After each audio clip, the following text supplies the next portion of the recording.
আর মরার মুখে রুচি নাই, ভাত খাবো কি দিয়া। যখনই ভাত মুখে দিতে যাই তখনই ভাত খায়, আমারে খাইস না খাইস না।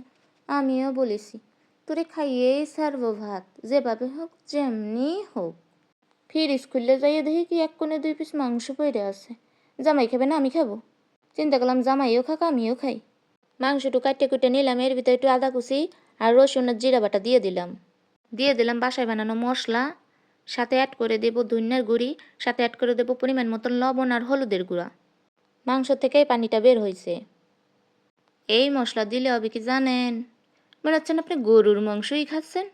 তারপর একটু গরম পানি অ্যাড করে দিলাম সাথে, আর মাংসটা একটু সেদ্ধ হতে থাক ততক্ষণে। পানিটা যখন আপনার শুকায় যাবে তখন এভাবে মাংসটা উঠাই নেবেন শুকনা শুকনা করে। তারপরে দিয়ে দিলাম কয়টা কাঁচা ঝাল। আপনি যে পরিমাণ ঝাল খাবেন ওই পরিমাণ ঝাল নেবেন।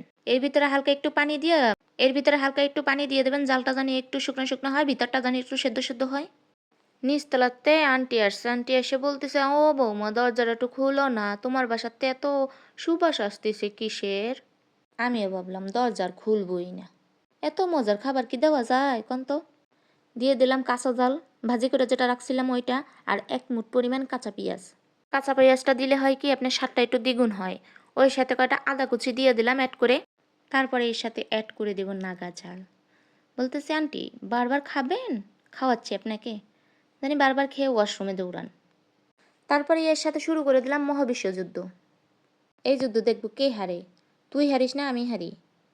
রেডি চেডি গো, যুদ্ধ শুরু। এর সাথে যুদ্ধ করতে করতে করতে আর পারতেছি না, হাঁপাই উঠে গেছি।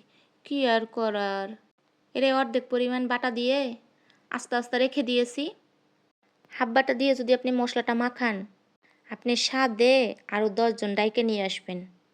তারপরে দিয়ে দিলাম ওই যে মাংসটা রেখেছিলাম কষাইয়া, ওই মাংসটা দিয়ে দিলাম। বিশ্বযুদ্ধ 3 গুণের চেয়ে 3 গুণ যুদ্ধ করলাম এর সাথে। যুদ্ধ করে বলতেছি তুই পারিস না আমি পারিস, দেখি একটু ময়দানে তুই হারিস না আমি হারি এবার। দেখ দেখ এবার তো আমি জিতেই গেছি রে ভাই। ওই বেটে রাখা মশলাটা দিয়ে মাখিয়ে নেব। তোরে মাখাচ্ছি ইচ্ছা মতন। তুই এবার বুঝ, তোর ইচ্ছা মতন মাখাচ্ছি। মাখাই টাকাই রেডি করলাম। এরপরে এর সাথে একটু অ্যাড করে দেবো ধনিয়া পাতা। সব যেমন তেমন ছিল, যে স্বাদ আনবে সেই স্বাদের মালিককেই তো দেওয়া হয়নি।